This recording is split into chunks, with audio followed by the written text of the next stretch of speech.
رقت عيناي شوقا ولطيبة ذرفت عشقا فأتيت إلى حبيبي فاهدأ يا قلب ورفقا صلي على محمد. Bismillahirrahmanirrahim. Assalamualaikum warahmatullahi wabarakatuh. Waalaikumsalam warahmatullahi wabarakatuh. Naharukum sa'id. Sa'idatul ma'ad. Kaifa halukum? Alhamdulillahirabbil alamin. Pada kesempatan hari ini kita dapat bertatap muka di mata pelajaran sejarah kebudayaan Islam atau tarikh Islam. Sebelum kita memulai pembelajaran, mari kita berdoa supaya diberikan keberkahan apa yang kita pelajari bermanfaat untuk masa depan kita, bermanfaat untuk agama kita, fiddin wa dunya terakhir. Amin. Berdoa dimulai. Baca keras.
Siapa hari ini yang tidak hadir?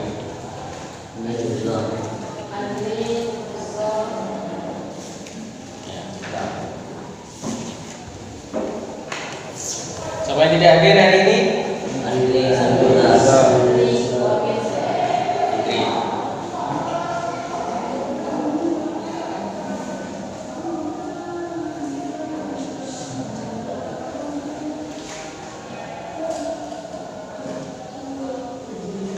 Terus apa lagi?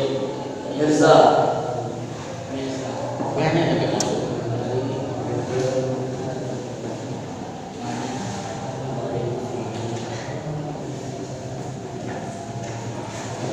Dua orang. Hanya dua orang jadi.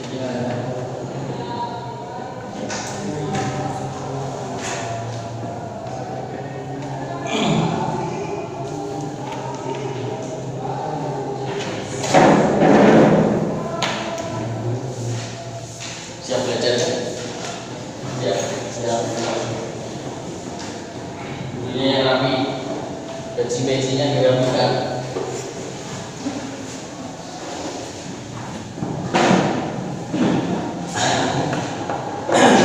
Hari ini kita akan membahas materi dakwah Rasulullah SAW di Madinah. Kemarin pertemuan yang lalu telah kita bahas dakwah Rasulullah di mana? Di Mekah. Dakwah Rasulullah SAW di Mekah. Ada peradaban bangsa Arab masa jahiliyah. Dakwah Nabi di Mekah. Itu di dakwah Nabi seperti apa? Sudah kita jelaskan kemarin. Sekarang kita masuk ke pembahasan baru dakwah Nabi Muhammad SAW di Madinah. Apa yang membedakan dakwah Rasulullah di Mekah dengan Madinah? Gambaran umum saja yang kalian ketahui.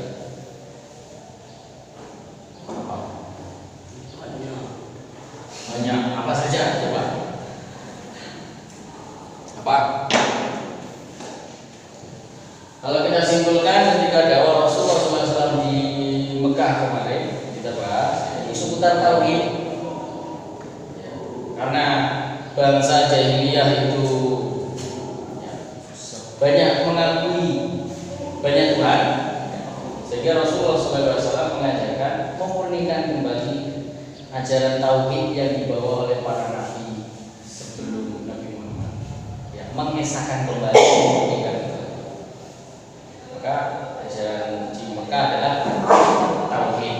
Terus yang kedua persamaan derajat, karena berlaku perbudakan, penindasan, adanya kasta sosial, satu sosial yang berbeda, yang kaya sendiri, miskin sendiri, bisa-bisakan seperti itu. Islam tidak mengenal seperti itu.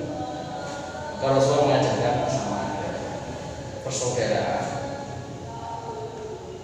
Dia mengajarkan mengenalkan hari akhir.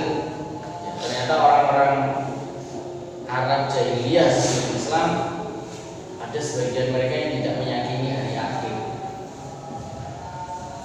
Sehingga Rasulullah mengajar, menjelaskan kembali ajaran bahwa ajaran Islam. Kalau di Madinah gambaran umumnya seperti apa? Belum ada. Nah, itu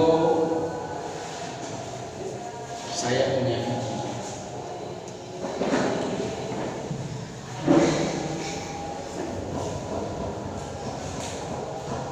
Jadi kalian tonton, kemudian nanti kalian simpulkan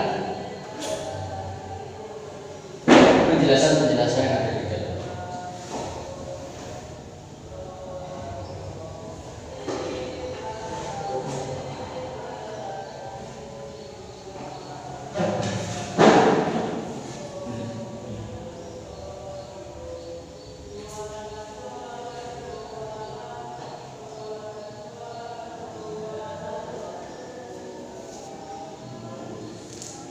Belakang kelihatan nggak? Kelihatan nggak Pak?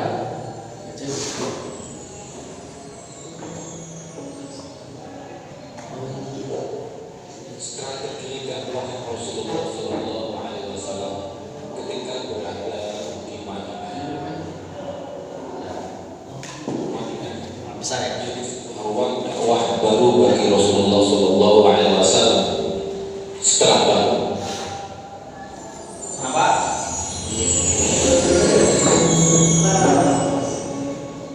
Nah, silakan tonton. Strategi dakwah Rasulullah Sallallahu Alaihi Wasallam ketika berada di Madinah. Madinah jadi sebuah ruang dakwah baru bagi Rasulullah Sallallahu Alaihi Wasallam. Setelah dakwah di Mekah terasa sempit bagi dakwah Rasulullah Sallallahu Alaihi Wasallam dan umat Islam pada waktu itu.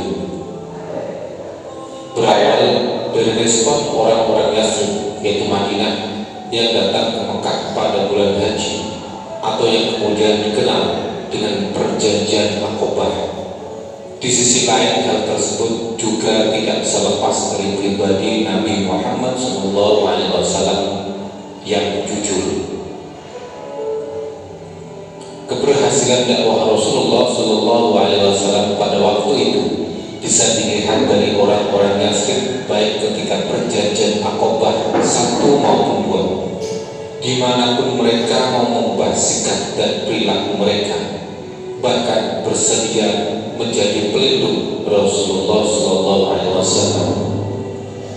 Karena pada hakikatnya dakwah merupakan suatu media atau sarana seorang dai untuk mengubah masyarakat dari negatif menjadi positif atau berakhlak mulia, dari yang tertinggal menjadi maju. Untuk membentuk dan membangun sebuah masyarakat baru di Yathrib dengan beragam suku dan kultur masyarakat yang beragam, Rasulullah SAW mempunyai berbagai langkah dan strategi dalam mewujudkan hal tersebut. Di antaranya adalah dengan membangun masjid, menciptakan persaudaraan baru, membangun peranata sosial dan pemerintah, mengadakan perjanjian dengan masyarakat Yahudi di Madinah. Waktu Rasulullah SAW hijrah ke Madinah, sudah banyak penduduk Madinah yang memeluk Islam atau yang kemudian dikenal dengan kaum Ansor. Setelah beberapa bulan berada di Madinah, Rasulullah SAW kemudian membangun Masjid Nabawi. Pembangunan masjid tersebut selain berfungsi sebagai tempat ibadah, juga berfungsi sebagai pusat kegiatan dakwah, pemerintahan, bermusyawarah, dan lain sebagainya. Pembangunan masjid yang saling bahu-membahu tersebut telah mengajarkan arti sebuah persaudaraan dan semangat persamaan antar umat manusia. Strategi kedua Rasulullah SAW dalam membangun sebuah peradaban baru adalah dengan menciptakan sebuah persaudaraan. Sebagaimana kita ketahui, ketika kaum muhajirin atau pengikut Rasulullah SAW yang hijrah dari Makkah ke Madinah, banyak yang menderita kemiskinan karena harta benda mereka semuanya ditinggal di Mekah. Pada momen inilah Rasulullah SAW menciptakan persaudaraan baru antara kaum Ansor dan Muhajirin. Rasulullah SAW kemudian menjadikan Sayyidina Ali bin Abi Thalib sebagai saudara Nabi SAW sendiri. Lalu Sayyidina Abu Bakar Rasulullah SAW disaudarakan dengan Harijah bin Zuhair, Ja'far bin Abi Thalib dengan Mu'adz bin Jabal. Dengan hal tersebut, Rasulullah SAW telah mempertalikan keluarga-keluarga Islam, di mana masing-masing keluarga mempunyai talian erat dengan keluarga yang lainnya, sehingga persaudaraan tersebut membentuk sebuah kekuatan baru yang kemudian membantu dakwah Rasulullah SAW. Melakukan kedua hal di atas, Rasulullah SAW kemudian mengadakan perjanjian dengan orang-orang Yahudi di Madinah dan berbagai elemen penting yang ada di Madinah. Hal ini juga merupakan salah satu strategi yang dilakukan oleh Rasulullah SAW ketika berdakwah di Madinah. Yang kemudian perjanjian tersebut dikenal dengan Piagam Madinah yang ditulis pada tahun 623 Masehi atau tahun kedua Hijriah, di mana dalam Piagam Madinah tersebut terdapat beberapa poin penting. Di antaranya yaitu sebagai berikut: kaum muslimin dan kaum Yahudi hidup secara damai, bebas memeluk dan menjalankan ajaran agamanya masing-masing. Apabila salah satu pihak diperangi musuh, maka mereka wajib membantu pihak yang diserang. Di antara mereka saling mengingatkan dan saling berbuat kebaikan, serta tidak akan saling berbuat kejahatan. Kaum muslimin dan Yahudi wajib saling menolong dalam melaksanakan kewajiban untuk kepentingan bersama. Nabi Muhammad SAW adalah pemimpin umum untuk seluruh penduduk Madinah.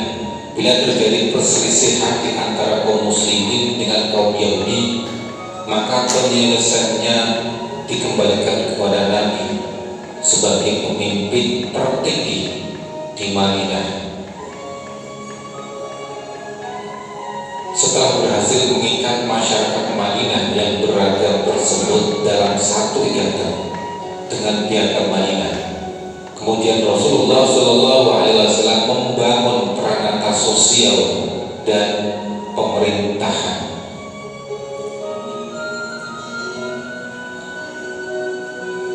Yang juga termaktub dalam Piagam Madinah, sehingga ketika Rasulullah SAW berdakwah di Madinah, beliau bukan hanya sebagai penyampai risalah wahyu dari Allah Subhanahu wa Ta'ala, tetapi juga sebagai pemimpin negara. sebagaimana diungkapkan oleh Bernard Lewis dalam The Middle East, bahwa Rasulullah SAW di Madinah juga sebagai seorang penguasa yang menjalankan kekuasaan politik dan militer sekaligus pemimpin keagamaan. Begitulah dakwah yang disampaikan oleh Rasulullah SAW, selain dengan mauidhah dan uswah hasanah, juga dengan membangun toleransi di tengah keragaman untuk mencapai sebuah kemaslahatan bersama tanpa ada paksaan. Semoga bermanfaat. Wallahu a'lam bishawab. Allahumma shalli ala sayyidina Muhammad.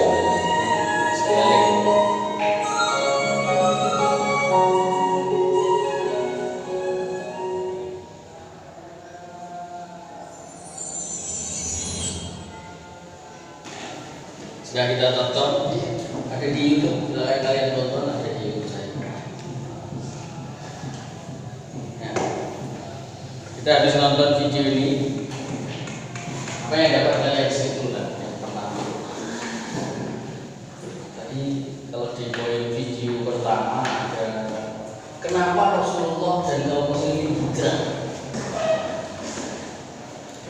Apa? Kenapa Rasulullah dan kaum muslimin hijrah?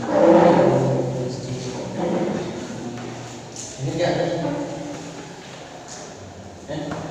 Kenapa Rasulullah dan Rasul tidak ada itu yang saya tangkap di video? Satu, itu pas gimana? Kenapa kok pindah? Rasulullah kan di Mekah, kalau muslimin di Mekah, kok pindah ke Madinah? Itu karena perintah Allah. Satu, karena perintah Allah beliau dan kaum muslimin hijrah. Terus yang kedua, perhatikan ya. Yang kedua apa? Yang kedua karena tekanan dari kaum Quraisy. Di orang Islam yang masih sedikit, ya waktu itu ditekan oleh kaum Quraisy yang belum mau meyakini agama Islam. Padahal Rasulullah tidak menyakiti mereka, santun katanya, tidak beri pengertian, tapi selalu disakiti. Bahkan penyiksaan yang dialami oleh para sahabat. Itulah yang kemudian Rasulullah kasihan dengan kaum muslimin. Yang ketiga,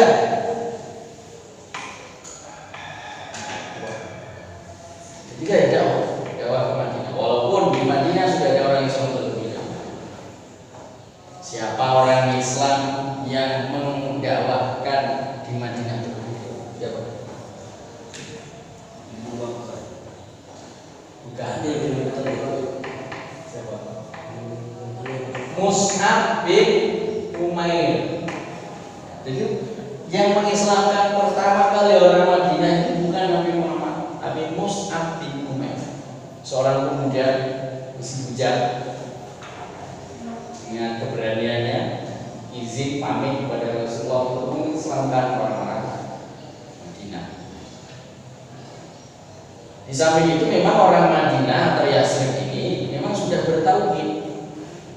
Kok bisa bertauhid? Ya, ternyata di Madinah itu ada orang Bani Israel atau agamanya Yahudi tinggal di sana, hidup berdampingan orang Arab dengan orang Bani Israel atau orang Yahudi. Karena interaksi tadi, orang Yahudi ini sudah bertauhid dari dulu. Walaupun hari ini kita lihat nggak mau mengaku Islam, tapi mereka itu bertauhid. Mengisahkan apa? Jadi Islamnya orang Madinah lewat orang Yahudi, kemudian lewat Mus'ab bin Umair. Terus penyebabnya selanjutnya, kenapa Rasulullah? Perintah Allah. Yang kedua tadi, tekanan orang Quraisy. Tiga, dakwah. Empat, yang keempat itu ajakan orang Madinah. Ya, jadi di bulan haji sekitar tahun 621, 622, tahun 621, 622, dan setiap bulan haji orang-orang Madinah haji juga ke Mekah. Di situ mereka benar bertemu kepada Rasulullah, menyatakan keislamannya, menyatakan berbaiat atau setia kepada Nabi Muhammad SAW. Dan kemudian ketika mereka melihat keadaan kaum muslimin yang di Mekah tertindas, mereka mengajak untuk pindah ke negerinya Yasrib atau yang kemudian hari menjadi Madinah. Itu alasannya. Selanjutnya, isi dari dakwah Nabi apa? Isi dakwah Nabi di Madinah. Dia yang bilang membangun masjid. Apa fungsi masjid sebenarnya? Apa fungsinya?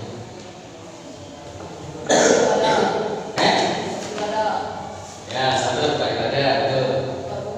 Berdakwah. Tempat berkumpul, umat yang bermusyawarah, masalah kemasyarakatan, masalah pemerintahan dibahas di masjid.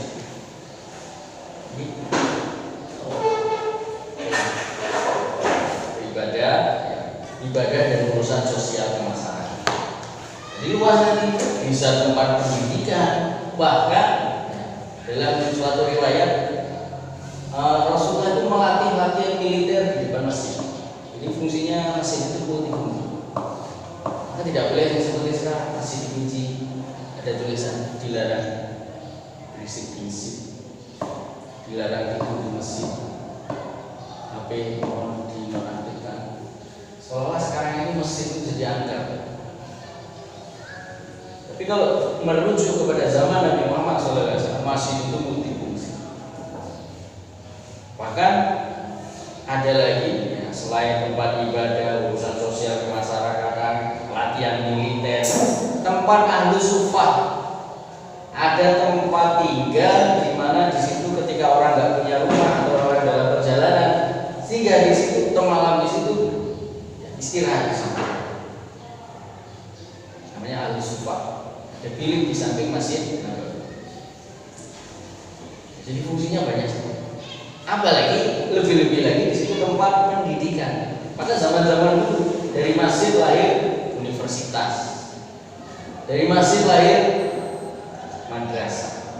Contoh ada kalau di Maroko ada Universitas Korowi, itu dulu masjid.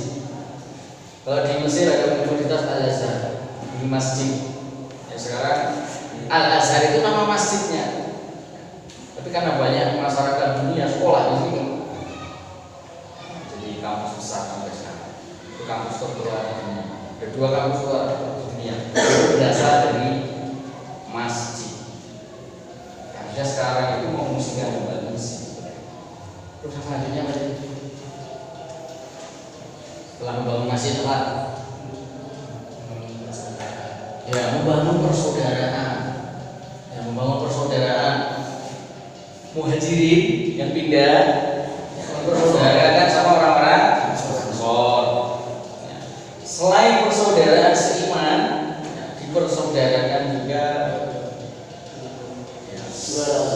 sesama warga negara dengan sebuah ikatan namanya Dustur Madinah, Piagam Madinah atau Undang-Undang Dasar Piagam Madinah. Isinya ada sekitar 47 butir. Isinya adalah hidup damai, hidup saling toleransi, tidak saling menyakiti, senasib sepenanggungan atas negara Madinah. Dan masing-masing boleh menjalankan ibadahnya masing-masing setiap agama. Tidak boleh saling menyakiti, saling mengejek antara agama. Ini Nasrani, ini Yahudi, ini Muslim, saling menghina antara agama. Itu tidak dibenarkan. Dan masih banyak. Itu ajaran Nabi Muhammad di Madinah. Urusannya adalah sosial masyarakat. Dan ternyata Rasulullah itu kepala negara. Beliau Al-Amir, beliau kepala negara, ngurusin semua masyarakat baik muslim maupun non muslim selama 10 tahun, 622 sampai 632 sampai Rasulullah. Itu simpulan dari ini. Sekarang kalian saya kasih tugas.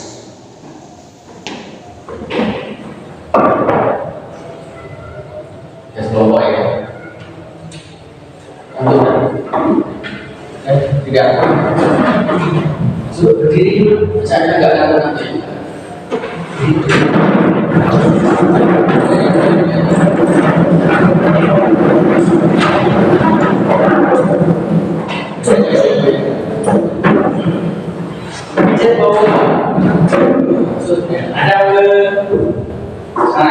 Ada ke sana, di sini bawah.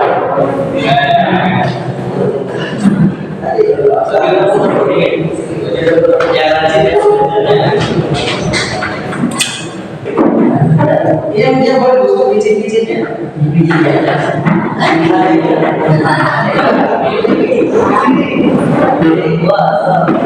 Ya, dia sini. Ya, ya, belajarnya yang kasih dia. Ya, atas.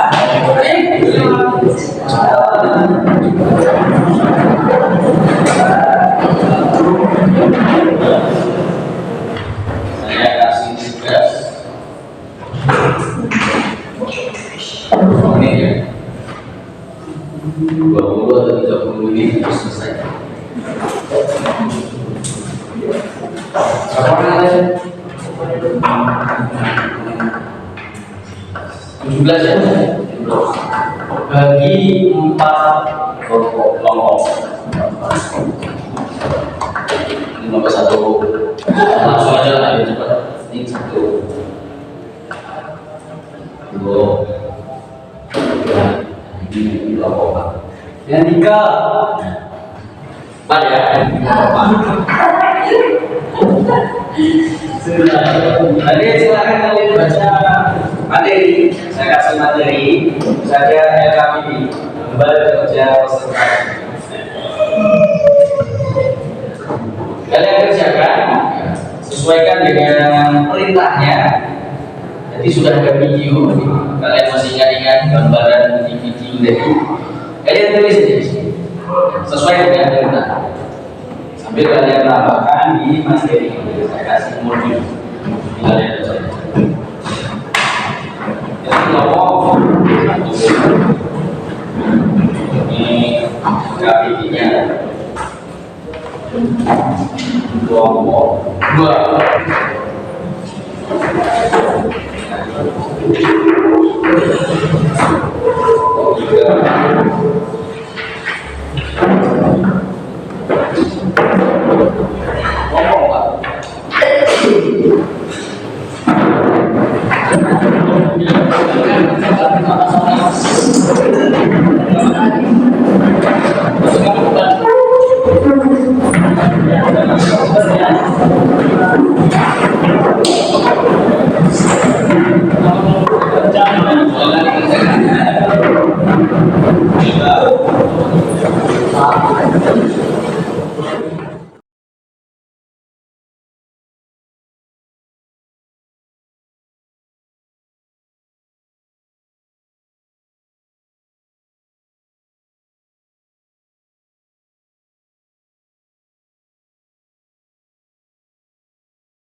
Jadi pelakon Rasulullah SAW dan para sahabatnya harus melakukan hijrah.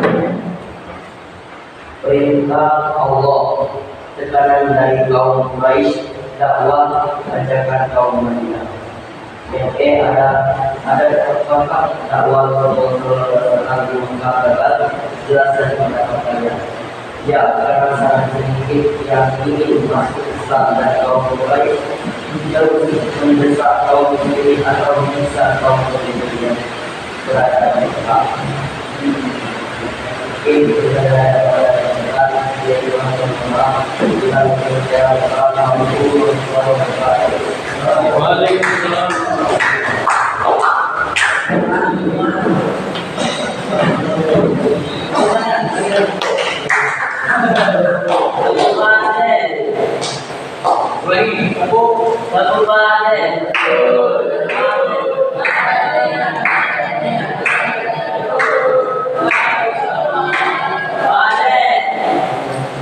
Terima kasih kepada kalian semuanya yang sudah bekerja kelompok secara aktif, kemudian memaparkan dirinya masing-masing. Nilai tidak? Jawabannya harus bagus semuanya. Pertama tadi suku Madinah setelah Islam dan sebelum Islam dan setelah suku Madinah itu suku besarnya ada dari Israel ke Arab. Nanti ada suku-suku yang lainnya. Suku Bani Israel ada Quraisy, Qayyuq dan yang lainnya. Nanti suku Arabnya ada Aus dan Khazraj. Mereka ini sebelum Islam saling berbicara, saling klaim, bangsa dunia paling berpengaruh. Setelah nanti disatukan. Terus bahasanya, bahasa orang Madinah itu macam-macam. Baik sebelum Islam maupun setelah itu. Bahasanya pertama ada Arab, dua Yahudi, tiga Persia. Atau minoritas yang tidak bisa bahasa. Jadi sangat homogen, macam-macam suku budaya ada. Terus agama orang-orang Madinah satu Islam, dua Nasrani, tiga Yahudi. Nanti ada satu kaum Majusi. Jadi ada orang Persia. Jadi sekitar ada 4 agama yang ada di jadi karakternya benar. Islam datang dari Mekah, Islam datang dari Madinah, tapi dari sekarang Islam datang mana? Kemudian Nabi membangun kerajaan baru. Dulunya namanya Yasrib, dirubah menjadi Madinah. Mereka itu sendiri negara Madinah. Apa namanya mereka? Madinah itu apa? Itu nama negara itu. Nabi hijrah dari Mekah ke Madinah yang pertama dibangun sebagai strategi dakwah pertama adalah komunitas. Karena masih itu adalah kontribusi supaya jadi bisa tempat ibadah, bisa tempat sosial masyarakat, musyawarah, membangun pemerintahan, musyawarah pemerintahan, yang militer, tempat pendidikan, tempat dakwah. Terus yang kedua, mempersaudaraan berdiri Ansor, mempersaudaraan kaum muslim dalam satu kata namanya Piagam Madinah. Itu berdampingan toleransi sangat agama. Terus yang selanjutnya membangun ekonomi itu juga penting. Dalam perjalanannya Rasulullah memberikan 3 jenis contoh usaha untuk meropang perekonomian masyarakat. Satu, perdagangan. 2, pertanian. 3, pekerjaan paling efektif supaya dapat menunjukkan diri berdagangnya pertanyaan dagangannya kain domba peternakannya peternakan domba kota kuda pertaniannya perkebunan maka mengenai zakat tidak pekerjaan ini adalah sunnah dari Rasulullah berdagang bertani peternak. Terus apa lagi? Oh iya, itu dia. Ya coba pilih saja. Kita lakukan pertemuan kita hari ini sampai di sini. Semoga bermanfaat. Amin. Semoga kalian berkah belajarnya. Amin. Kemudian jaga kekurangan mohon dimaafkan. Assalamualaikum warahmatullahi wabarakatuh.